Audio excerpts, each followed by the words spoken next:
Hey, how's it going, guys, and welcome back. So it has been a little while since we've spoken about Monster Crown, but that is going to change with this video because the Discord server has created a new channel called Letters from the Spire, which have 2 new letters that relate to a new Monster Crown project. Now, I will explain why we know this is a new Monster Crown project after we get through the letters themselves, but just trust me on this for now, and I'll give you the evidence after. I also wanted to say special thanks to my Monster Crown expert, Cirque, for basically just carrying me through this. So we're gonna get into these letters, which essentially are 2 big chunks of lore that do relate to the new project, and then we'll discuss some of Cirque's insights as well as mine if I have any that are even worth noting after all the crazy information that Cirque sent over.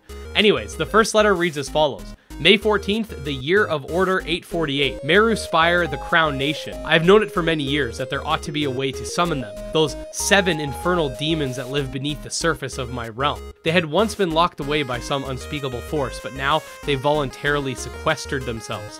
Indeed, I did try everything I could think of, but only a shadow of the Keeper of Secrets was able to show itself to me. I have racked my brain for centuries trying to find a way to harness their energy, to become as a god to finally meet her. There are issues that stand between me and my hypothesis. That infernal king of dragons will come to call as soon as he gets a whiff of trouble, and I have no illusions about winning that battle as I am currently. To this day, I am racked with memories of death that are not my own, of seeing his bloodied face gaze into mine, and seeing something more than human behind those piercing blue eyes, and then of black emptiness as the memory ends. LT.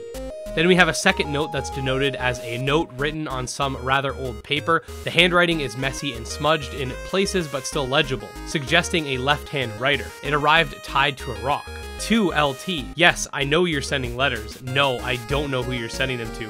I also don't really care what they contain either. I'm watching, just nearby. You won't find me. I know what you intend. If you succeed, I'll kill you. If you try to hide, I'll find you. Just remember that the bringer of light is on my side and you'll always be missing one of the set. What he intends to do when his brothers make their move is a mystery to me, but his plan was always to level the playing field. That hasn't changed. Not since that war. Every time you move, he moves counter to you. Yours, the King of Dragons. So to me, upon reading this, I personally didn't really see much coming from it. The only thing I could think of is maybe the King of Dragons is like the protagonist from Monster Crown 1, and the person that is LT is like Beth or something for some reason, but that's just my very surface level take. My friend Cirque, on the other hand, had this to say, and I'm just going to quote the DMs he sent me because I think that's the best way for you guys to see this.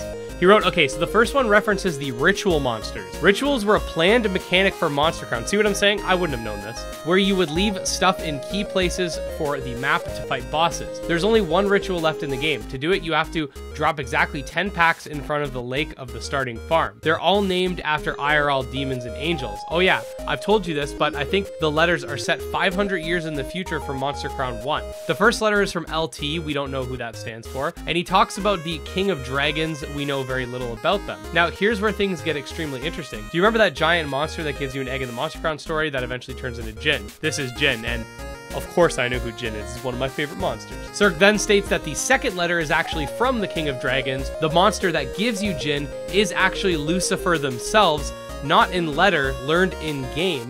And the King of Dragons says that Lucifer is on his side. He then says one of the devs have confirmed something, and I quote, fucking huge. Only using the currently released Monster Crown material, interpret as you may, one can actually find the identity of the King of Dragons. Now, in terms of the actual legitimacy as to this being a future game, it was actually mentioned in the Discord server where Mova asked, Monster Crown 2 already? And Ahab said, there's nothing formal out yet, but it's not a secret. We're working on the bones of our next project. From what Cirque was telling me, this is not necessarily going to be a Monster Crown 2, but instead some sort of Monster Crown project, and if Cirque is right about the 500 years, then it can't be a prequel, nor do I think it's some sort of spin-off. So what I think is going on here is that it's probably going to be what Nexomon Extinction is to Nexomon 1. Technically, Nexomon Extinction is Nexomon 2, but it's the second game in the same sense that Gold and Silver from Pokemon are the sequel to Pokemon Red and Blue. It's not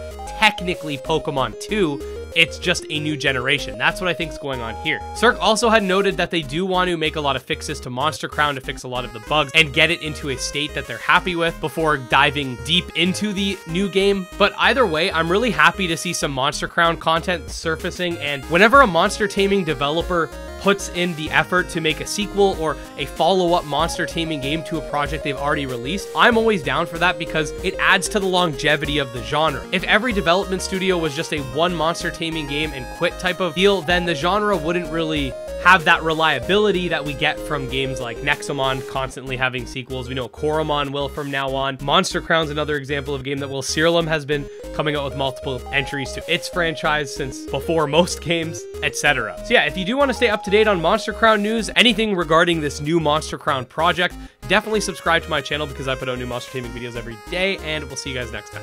Peace.